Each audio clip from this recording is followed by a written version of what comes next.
स्वागत है आप सभी का डिवाइन बेबी सॉल में। आज योगिनी एकादशी है।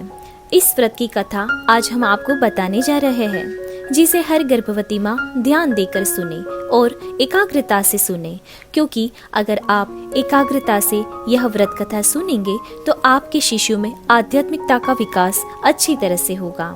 धर्मराज युधिष्ठिर भगवान श्री कृष्ण से कहते हैं कि आप हमें आषाढ़ कृष्ण एकादशी की कथा सुनाइए, इसका नाम भी बताइए, महात्मा क्या है यह भी बताइए। श्री कृष्ण कहने लगे कि हे राजन, आषाढ़ कृष्ण एकादशी का नाम योगिनी है।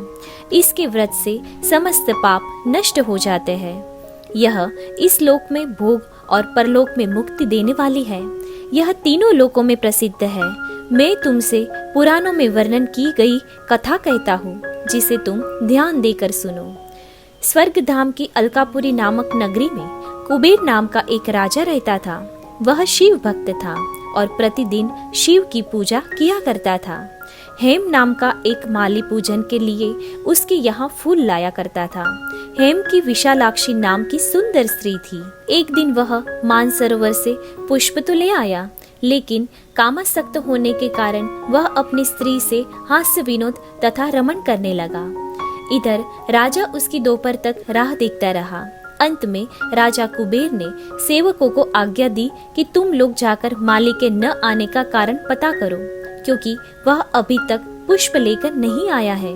सेवकों ने कहा कि महाजन, वह पापी अतिकामी है, अपनी स्त्री के साथ हास्य विनोद और रमण कर रहा होगा। यह सुनकर कुबेर ने क्रोधित होकर उसे बुलाया। हेम माली राजा के भय से कांपता हुआ उपस्थित हुआ। राजा कुबेर ने क्रोध में आकर कहा, अरे पापी, नीच, कामी, तूने मेरे परम पूजनीय ईश्वरों के ईश्वर श्री शिव जी महाराज का अनादर किया है। इसलिए मैं तुम्हें शाप देता हूँ कि तू स्त्री का वियोग सहेगा और मृत्यु लोक में जाकर कोढ़ी होगा। कुबेर के शाप से हेममाली का स्वर्ग से पतन हो गया और वह उसी क्षण पृथ्वी पर गिर गया। भूतल पर आते ही उसके शरीर में श्वेत कोढ़ हो गया। उसकी स्त्री भी उसी समय अंतर्ध्यान हो गई। मृत्यु लोक में आकर माली ने महान दुख भोगे। भयानक जंगल में जाकर बिना अन्न और जल के भटकता रहा। रात्रि को निद्रा भी नहीं आती थी, परंतु शिव जी की पूजा के प्रभाव से उसको पिछले जन्म की स्मृति का ज्ञान अवश्य रहा। घूमते घूमते एक दिन वह मार्कंडेय ऋषि के आश्रम में पहुंच गया, जो ब्रह्मा से भी अधिक वृद्ध थे और जिनका आश्रम ब्रह्मा की सभा के समान लगता था।